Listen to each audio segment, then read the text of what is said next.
Good day, ladies, NBs, and etceteras, and welcome to Facts and Features, my series in which I share all the best Hitman knowledge I've gained in my 2,400 hours with the world of assassination. I am your hostess, Cassidy Cope, and today I will be presenting around half of all the facts from each prior episode of this series, making this episode the Facts and Features with the most facts I've ever featured. If you're new to this series and find you like this episode, there's another 15 in the series you can watch later, 8 of which are actually good. If you've seen or are now planning to see those, I've done my best to make this episode worth watching alongside the others. All the facts have been rewritten with new jokes and tangents, and many have been updated with new information or related facts that originally appeared in different episodes. Now, with that out of the way, let us begin.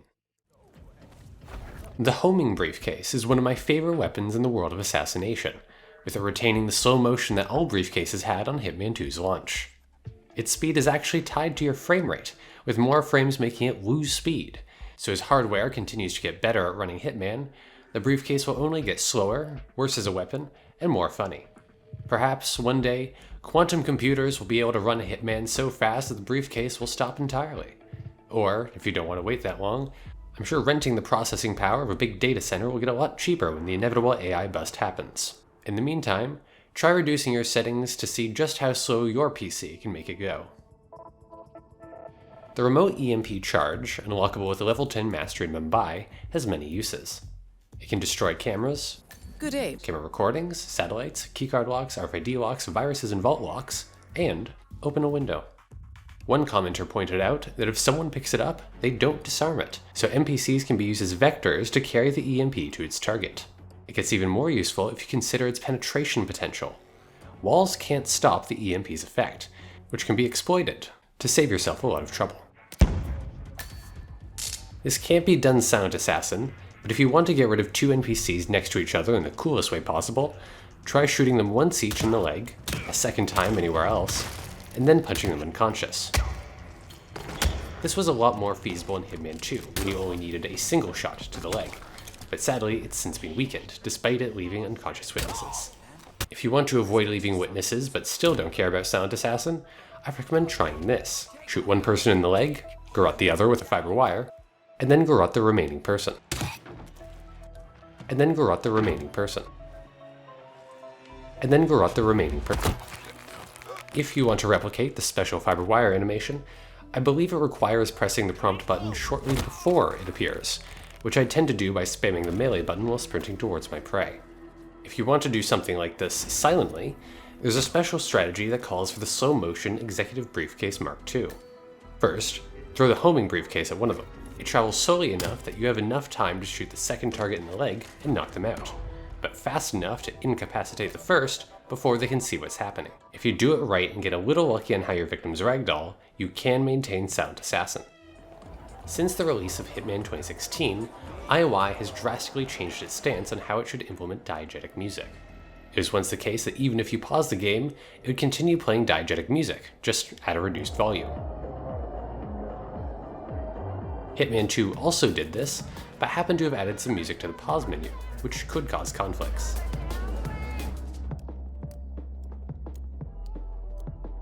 Finally, in a departure from the less consistent policy I reported on almost 3 years ago, Hitman 3 now pauses almost all diegetic music while you're in the pause menu, with the only exceptions I'm aware of being music from items that are classed as sound effects, like the sedative gas mine,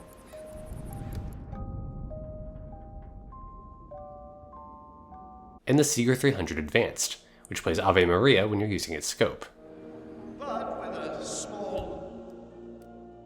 These also have the Hitman 2 problem of overlapping music, but you can stop it by changing your sound effects volume to 0 and then raising it back to its normal value. Now the rifle's music is silenced until you reload the level.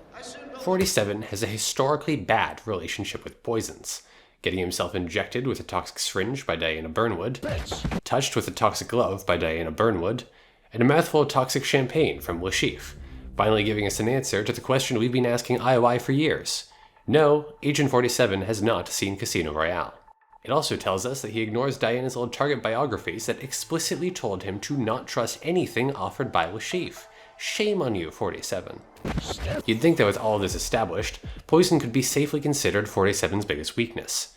topping Diana Burnwood, pop culture references, and Mexican wrestlers. But Hitman is weirdly inconsistent about which poisons affect 47. The blue egg item can damage him if dropped, but not emetic devices. We know 47 isn't just immune to rat poison, because if you flood a room with it, he'll die upon prolonged exposure, suggesting 47 is actually uniquely vulnerable to rat poison, a foe he is incapable of beating in a wrestling match. He's also curiously unaffected by the sedative gas mine, which can be triggered by his presence, but cannot harm him. Whether 47 can beat a snail in a wrestling match remains to be seen. No noise can penetrate 2 doors. Explosions and loud gunshot noises have their sound totally muted to anyone outside of the room it was in, or any room connected to that room.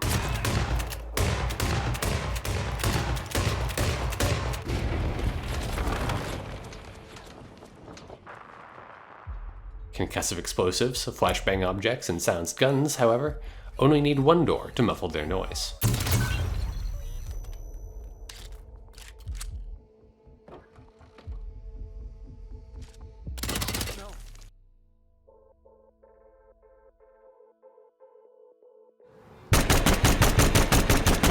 Except it doesn't. That's how it sounds in Hitman 2, but Hitman 3 changed it to this. Which is a real shame, because I loved the Concept 5's role as an incredibly weird and distinct gun in Hitman 2, a game that really struggled to keep its unlocks distinct amid a million Mark II copies of 2016's items that IOI couldn't even afford to reskin. I will confess that this is the 5th time I've mentioned this in a Facts and Features episode, but I keep doing this because I really want it fixed before Hitman stops getting updates, so I'll likely continue to bring it up. If you don't have a Seeger 300 Ghost to make any car explode in 2 shots, here's a way to do it with the game's better balanced guns. Most cars have a fuel tank in their rear, just below the trunk. If you hit that, it should leak, and shooting the gas pool beneath will make the car explode. I come from a country where it's undesirable to be in public with a large unlicensed firearm, so it's natural to me that the same is true within Hitman, where it gets you spotted much faster and from much further than holding a smaller gun. However, if you hold a small gun while a bigger one is on your back, you're only as suspicious as that smaller gun. The illegal object stored on your back draws 0 attention thanks to the other one that's in your hand. This means that if you're running around with a rifle or sword, the smartest thing you can do is draw your pistol. I wouldn't try to do this in Canada though. I like to poke fun at emetics, but it's not like overpowered items making the game too easy are a recent problem. When New York released for Hitman 2, one of its unlockable items was the electric phone. This could kill whoever answered it with a method that was bizarrely considered an accident kill.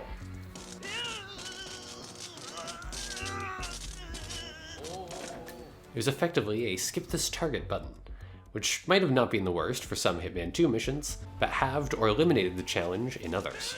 Stay safe, sir. Oh, shit. Thankfully, Hitman 3 fixed the electric phone, albeit bluntly. It was removed from the game entirely.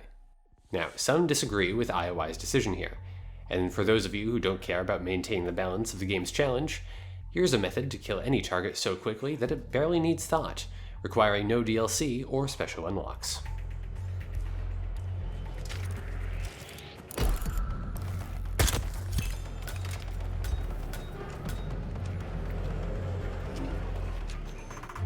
Give it a try.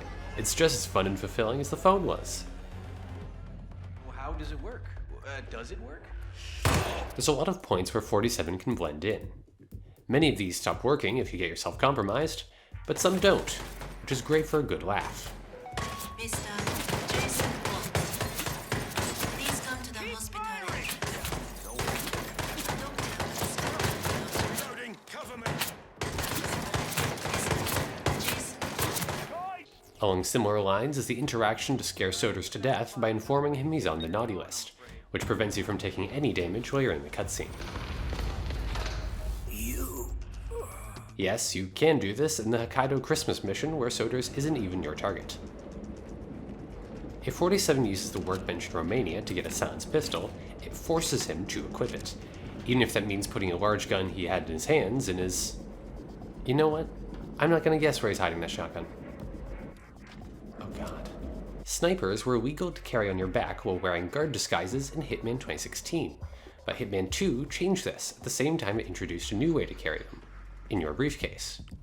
Despite this, there's still some strange exceptions. I get why an informal militia would let a high-ranking soldier use his own choice weapon, even if a point man should absolutely not be using a sniper rifle. But why are typical security guards in the Icon permitted to wield them? Command, we might have... Hey, don't wave that around. Hitman 3 added even more, likely intentional, inconsistencies with its maps. Sniper rifles can be legally, openly carried by 47 if he's dressed as an elite guard from Dubai, a biker in Berlin, an Ambrose Island pirate or militia member, Agent Green, but not Agent Montgomery, and Cortazar, the leader of Don Yates' mercenaries, none of whom are allowed to use snipers themselves, not even the designated snipers. Propane is very useful for placing your target's path. Propane is very useful for placing your target's path, so you can shoot it for an accident explosion kill. Really? So you can shoot it for an accident explosion kill. But have you considered that you can also just throw the propane right in front of them and detonate it with a firework?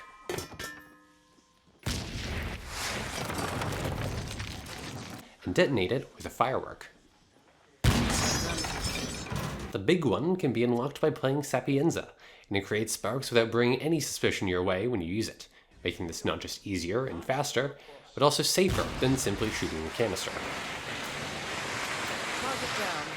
Even easier is bringing a tranquilizer gun, shooting your target with it, and then immediately shooting them in the head, which somehow doesn't break Silent Assassin if you do it fast enough. NPCs do not respect trespassing boundaries, nor lock doors, which is why we'll never get a proper prison level, no matter how much people beg. Oh, Mr. Reaper, I see you don't have your key?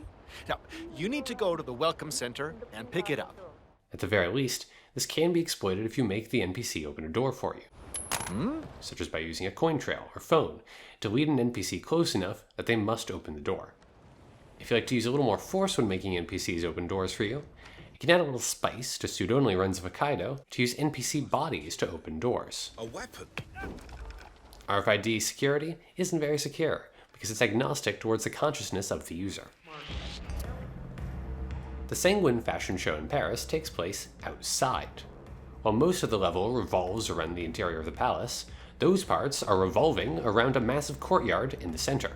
The show's moody lighting is achieved by blocking the sun with a tarp, which is secured in this tent-like shape.